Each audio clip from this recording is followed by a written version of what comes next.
لیکن قربانی کی کوئی فیلنگز، کوئی کانسیپٹ کہ عید ہے، کچھ بچوں کو پتہ نہیں چل پاتا. یہی ڈاکٹر تھوڑا یہی آپ سے بات کرنے والی تھی کہ پاکستان میں تو بہت اسٹرانگ، جو ہم لوگ وہیں پہ پلے بڑے ہیں، تو ایک قربانی کا جیسے آپ نے بتایا سارا کہ محسوس کرتے تھے ہر چیز. یہاں پہ جو ہے ہم لوگ کئی خواتین یا فیملیز یہ کہتی ہیں اس کا تو بہت کام ہے، ہم تو پاکستان میں پیسے بھیج دیتے ہیں، یہ ہم سے نہیں ہوتا. ایک وجہ یہ ہوتی ہے. دوسری یہ جو آپ نے بتایا کہ جیسے بچوں کو بھی انوالو کرنا ہے، اگر بچے گاڑی خرید سکتے ہیں اور 18-19 کے بعد جو جاب شروع کرتے ہیں ان کو اپنی رسپانسبلٹیز کا خیال ہوتا ہے کہ ہم قربانی ہم بھی کر سکتے ہیں، وہ انہیں بھی اچھا لگے گا. اور تیسرے یہ کہ جو آپ نے لاک ڈاؤن کی بات کی ہے، پاکستان میں جو ہے وہ ہم لوگوں کا فرض بنتا ہے کہ ایسی فیملیز کو جو ہے ہم لوگ سپورٹ کریں. میں آپ کو بتانا چاہ رہی ہوں کہ یہاں پہ بھی ایسی کئی فیملیز ہیں کہ وہ پورے سال ان کو جو ہے وہ بکرے کا گائے کا گوشت نہیں نصیب ہوتا، ہم لوگ دیتے ہیں، ڈسٹریبیوٹ کرتے ہیں، وہ چکن جاتی ہے. تو میں لوگوں کو یہی ایڈوائز کروں گی کہ یہاں پہ جیسے آپ نے کہا کہ ایک پورشن، ایک حصہ جو ہے وہ یہاں پہ بھی جو ہے وہ یہاں کے لوگوں کے لیے، یہاں کی فیملیز کے لیے بھی جو ہے وہ رکھیں.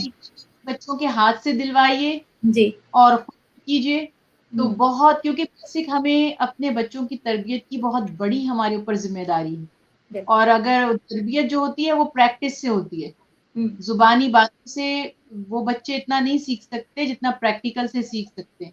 تو ان چھوٹی چھوٹی چیزوں کا اگر ہم انشاءاللہ خیال رکھیں، تھوڑی محنت کرنا ہمیں سیکھنا پڑے گا. اگر ہمیں اپنے بچوں کے اندر دین اور دینی اقدار کو، دینی شعار کو زندہ رکھنا ہے، تو نہیں تو آپ اپنی آنکھوں سے دیکھ رہے ہیں، اللہ نہ کرے آج پیرنٹس کو کچھ ہو جاتا ہے، آپ کتنا آپ کے بچوں کا مضبوط ٹریننگ ہے کہ آپ سمجھتے ہیں کہ وہ اسلامی شعار کو اپناتے رہیں گے، بہت آسانی سے بیک آؤٹ کر سکتے ہیں یہی سوچ کر کہ یہ جھنجٹ ہے، یا چلو بس پیسے بھیج دیں گے یا کچھ. یہ بھی اچھی بات ہے، پیسے بھیجنے کی بھی ان کو عادت ہو، لیکن کچھ خود سے بھی انوالو کرنا، عید کا اہتمام کرنا، دوستوں کو بلانا، دوستوں کے یہاں جانا، بچوں کو شروع سے یہ باتیں بتائی جائیں. یہ سب چیزیں بہت ڈیپلی امپیکٹ ان کا ہوتا ہے بچے کی شخصیت پر، اس کی تربیت پر. تو تھوڑی سی پیرنٹس کو قربانی دینی پڑے گی، تھوڑی محنت کرنی پڑے گی، تبھی وہ بچے ان کے لیے صدقہ جاریہ بنیں گے. ہر چیز آپ کو محنت سے حاصل ہوتی ہے، نو پین نو گین. بالکل ایگزیکٹلی بالکل آئیں گے. صحیح. لاسٹ ٹائم ڈاکٹر زنیرہ ہم لوگوں نے عید الفطر کا پروگرام کیا تھا آپ کے ساتھ. اب جو ہے میں ایک حدیث شامل کرتی ہوں کہ حضور پاک صلی اللہ علیہ وسلم نے فرمایا، اللہ تعالیٰ کی عبادت کے لیے عشر ذوالحج سے بہتر کوئی زمانہ نہیں. ان میں سے ایک دن کا روزہ 1 سال کے روزوں کے برابر، اور ایک رات کی عبادت شب قدر کی عبادت کے برابر ہے. جیسے آپ نے چاند رات کے بارے میں بتایا تھا، تو 9 ذوالحج کیا یا جو عبادت ہے، رات کی عبادت ہے، جیسے آپ نے ابھی ایکسپلین کیا کہ اس کی کتنی فضیلت ہے، اس روزے کی، اس کی عبادت کی. تو سم ٹائمز وہی والی بات ہے کہ ہم لوگ اتنے بزی ہو جاتے ہیں، یہ جو آپ کہہ رہے تھے کہ چھوٹی سی اس میں جو ہے ہم بہت کچھ حاصل کر سکتے ہیں، تو وہ آپ اس کے بارے میں بتائیے پلیز. اس رات 9 ذوالحج کے. جی اگر تو ممکن ہے، دیکھیے جیسے دونوں چوائسیز ہمارے پاس ہیں. اگر تو ممکن ہے تو پہلی ذی الحج سے لے کر 9 تک جتنے روزے ہو سکے اتنے رکھ لیں. لیکن سب کو اپنے اسٹیمنا کا، اپنی صحت کا، اپنی بیماریوں کا، سب چیزوں کا پتہ ہوتا ہے. اگر کوئی شخص سمجھتا ہے کہ نہیں کنٹینیوسلی وہ 9 روزے نہیں رکھ سکتا، تو کم از کم 8 اور 9 کا، یا پھر کم از کم 9 یعنی عرفہ کے دن کا روزہ ضرور رکھیں. اس کا اجر اس کا بہت زیادہ ہے. اور بالکل اسی طرح سے ان دنوں میں کثرت سے اللہ تعالیٰ کی تسبیحات پڑھنا، اس کی کبریائی، اس کی بڑائی بیان کرنا، سبحان اللہ کا ورد کرنا، اللہ اکبر کا ورد کرنا، تسبیح فاطمہ جو ہم پڑھتے ہیں، سبحان اللہ، الحمدللہ، اللہ اکبر، ڈیلی جتنی ہو سکے.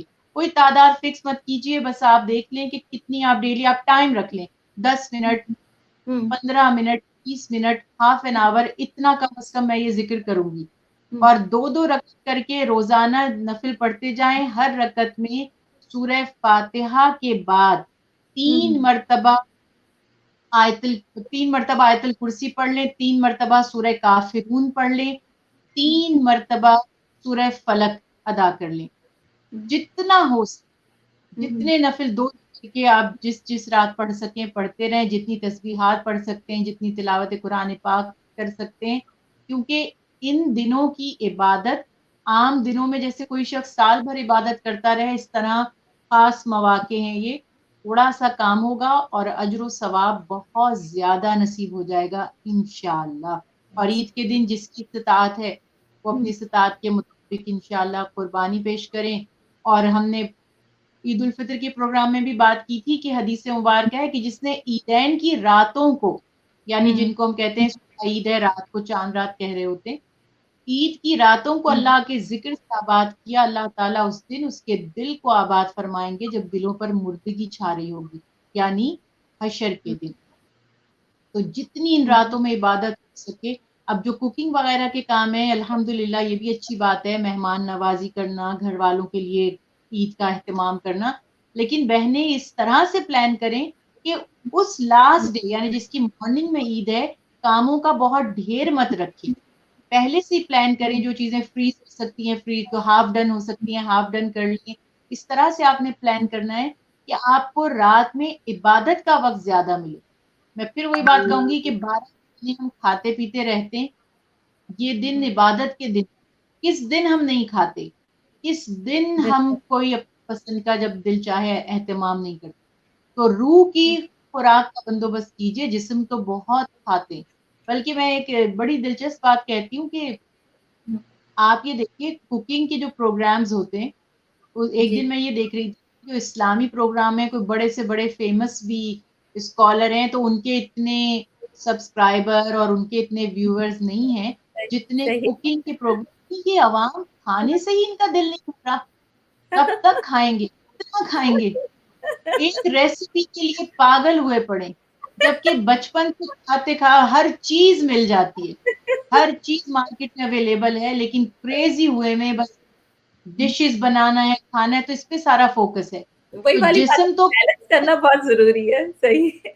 جسم تو کیڑے کھا جائیں گے، روح باقی رہے گی، تو روح کی فکر بھی کریں.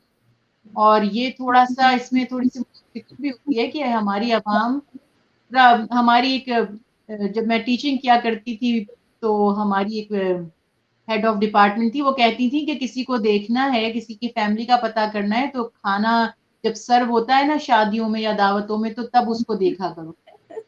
تو عجیب صورتحال ہماری آج تک ماشاءاللہ سب کچھ کھاتے ہیں، لیکن ابھی تک سارا فوکس پروگرامز ہوتے ہیں کہیں پر تو تب بھی کھانے کے ٹائم پر سب سے زیادہ اٹینڈنس ہوتی ہے، اور باقی پورے پروگرامز میں اتنا، مطلب یہ بہت شرم کی باتیں ہیں، یہ نیگیٹو باتیں لگ رہی ہوں گی آپ کو، لیکن یہ ہم ہیں اندر سے.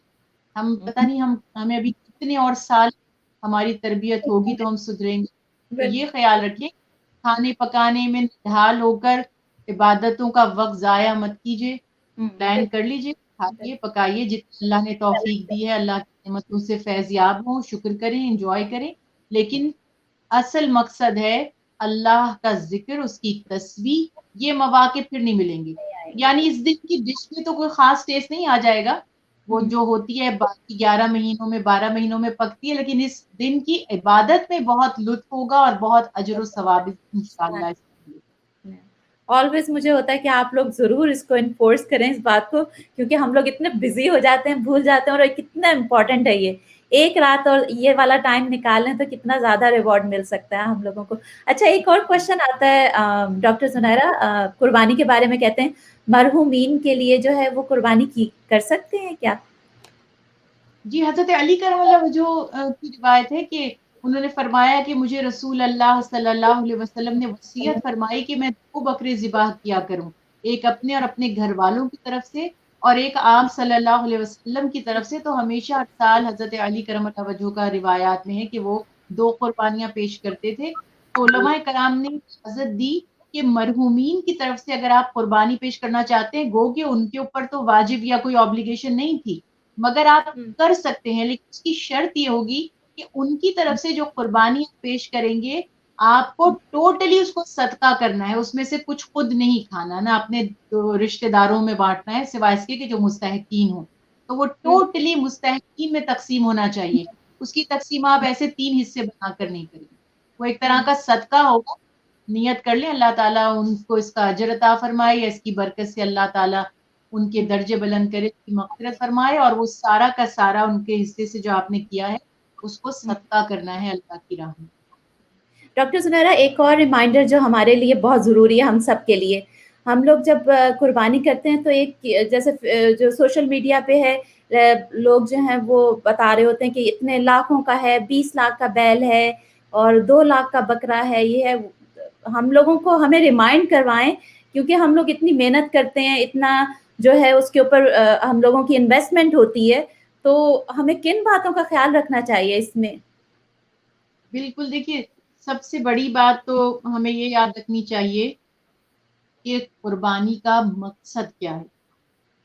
اللہ تعالیٰ خصوصی طور پر سورہ حج میں اللہ تعالیٰ بیان فرما رہا ہے کہ لن ینال اللہ لحومھا, اللہ تعالیٰ کو تمہاری قربانیوں کا گوشت یعنی لحم کو کہا گیا, نہ گوشت پہنچتا ہے, ولا دماؤھا, اور نہ خون پہنچتا ہے, بلکہ اللہ تعالیٰ کو پہنچتا ہے ولا ینالہ التقوی. تو یہ چیزیں یہاں پر ہوتی ہیں کہ ہمیں یہ خیال رکھنا ہے کہ اللہ تعالیٰ نے ہمیں قربانی کا حکم کیوں دیا, ہمارے دلوں کی جانچ کرنے کے لیے کہ کس کا تقوی کتنا ہے. قربانی کا گوشت بھی ہم نے خود کھا لیا یا اپنے عزیز و قارب دوست احباب مساکین میں بانٹ دیا, خون بھی اللہ کو نہیں پہنچتا, وہ تو بس یہ جانچنا چاہتا ہے کہ کس کا تقوی کتنا ہے. تو یہ ایک مسلمان جنرلی جانتا ہے کہ اللہ صرف اسی عبادت کو قبول فرماتے ہیں جو اللہ کی رضا حاصل کرنے کے لیے خالصتاً اللہ کے لیے کی جائے, جس میں شو آف آ گیا, چاہے وہ کوئی سی بھی عبادت ہو. پہلی بات یہ کہ اگر شو آف آ گیا تو وہ عبادت اللہ کے ہاں قبول نہیں ہوگی, کیونکہ رسول اللہ صلی اللہ علیہ وسلم کا فرمان ہے نا, انما الاعمال بالنیات, اعمال کا دار و مدار نیتوں پر ہے. جس نے نیت کی دنیا خوش ہو, امپریس ہو, تعریف کرے, جلے, تو وہ سب ہو جائے گا جو وہ چاہتا ہے, لیکن اللہ کے ہاں کچھ نہیں ملے. جس نے آخرت کی فکر کی اس کو اجر ملے گا. اب جہاں تک بات یہ ہے کہ یہ ہم بھی اپنے بچپن میں دیکھتے تھے کہ اتنا مہنگے سے مہنگا جانور, پھر سب دیکھتے ہیں کہ کس نے کتنا مہنگا جانور خریدا. اس زمانے میں تو خیر اتنا ٹی وی پر نہیں آیا کرتا تھا, اب تو سوشل میڈیا اور ٹی وی کی وجہ سے باقاعدہ نیوز بنائی جاتی ہے کہ سب سے مہنگا یہ جانور ہے, یہ کسی نے خریدا ہے. بات یہ ہے اگر آپ اس کو ہم انہیں بینیفٹ آف ڈاؤٹ دیں اور ہم ان کو ریاکاری کا فتویٰ نہ دیں, اور ہم یہ سمجھیں کہ وہ اللہ کی رضا پانے کے لیے اللہ کی بارگاہ میں اپنی طور پر سب سے قیمتی اور سب سے بہترین چیز صدقہ دے رہے ہیں, قربان کر رہے ہیں, تو اس میں بھی ہمارے ذہن میں لاجیکل ایک سوال آئے گا, وہ یہ کہ قربانی کا مقصد ہے تقویٰ. اگر آپ کے دل میں یہ ہے کہ آپ اللہ کی بارگاہ میں سب سے زیادہ خرچ کرنا چاہتے ہیں, تو اب آپ نے یہ دیکھنا ہے کہ اتنی عوام ہے جو مستحق ہے, مجبور ہے, ضرورت مند ہے. اگر میں ایک 2 لاکھ کا یا 3 لاکھ کا بکرا خریدوں, اس بکرے میں سے کتنا گوشت نکلے گا, مطلب میکزیمم کتنا گوشت نکل آئے گا. اس کے برعکس اگر مجھے پتا ہے کہ مجھے 2 یا 3 لاکھ اللہ کی رضا کے لیے خرچ کرنے ہیں, تو میں ان 2-3 لاکھ میں اچھے خوبصورت نارمل, زیادہ وزن والے لیکن نارمل جو اچھے لگتے ہو, کتنے بکرے خرید سکتی ہوں, اور کتنے زیادہ مستحقین میں وہ تقسیم ہو سکتے ہیں, کتنے گھرانوں میں گوشت پہنچ سکتا ہے. آپ کیوں 2 بوٹی دیں, آپ زیادہ زیادہ دیں ان لوگوں کو, سکا لیں جن کے اکثر ہمارے ہاں جو کام کرنے والے لوگ ہوتے ہیں, ملازمین, ہیلپرز وغیرہ, وہ کہتے ہیں باجی ہمارے گھر میں فریج نہیں ہے, فریزر نہیں ہے, آپ یہ رکھ لیں گے. کئی لوگ گوشت رکھ لیتے ہیں, کئیوں کے پاس فریج فریزر ہوتے ہیں, کئیوں کو پتا ہوتا ہے سکانا کیسے. اس زمانے میں فریج فریزر نہیں تھے, سال بھر بھی گوشت کو سکا کر رکھا جاتا تھا, تو لوگوں کو پتا ہوتا ہے طریقہ. تو یہ خیال رکھنا ہے کہ نمود و نمائش اگر آپ کی نیت نہ بھی ہو, لیکن وہ عمل شو آف کا ذریعہ بن رہا ہو, تو ایسا کام نہیں کرنا چاہیے, اس سے بچنا چاہیے. کیونکہ خدا نہ خواستہ کئی لوگ جو نہیں خرید سکتے, یہ کمپٹیشن بن گیا ہے. صحابہ کرام رضوان اللہ علیہم اجمعین کے یہ ہیں کوڈز کہ رسول اللہ صلی اللہ علیہ وسلم کے زمانے میں ہم اللہ کی رضا کے لیے قربانیاں کیا کرتے تھے، بعد میں لوگوں نے اس کو فخر کا ذریعہ بنا لیا. صحابہ کرام میں اکثر فرماتے ہیں حضرت ابو بکر صدیق رضی اللہ تعالیٰ عنہ، حضرت عمر فاروق رضی اللہ تعالیٰ عنہ کہ باوجود استطاعت کے صحابہ کرام نے کسی سال قربانی کو چھوڑ بھی دیا. کہ یہ کوئی ہمارا انا کا مسئلہ نہیں ہے، ایگو کا مسئلہ نہیں ہے ہمارا کہ ہم نے قربانی کی لوگ کیا کہیں گے، یا کچھ جب ایک چیز واجب ہی نہیں ہے تو اس کو چھوڑا بھی. اور ایک دفعہ اللہ کے حبیب نے 100 اونٹ بھی قربان کیے. تو آپ اپنی سب سے بڑے سیلف جج آپ خود ہیں. ججمنٹ کریے اپنی کہ مجھے کوئی پرواہ نہیں ہے اگر میں نے قربانی نہیں کی کہ لوگ کیا کہیں گے. یہ ذریعہ ہونا چاہیے.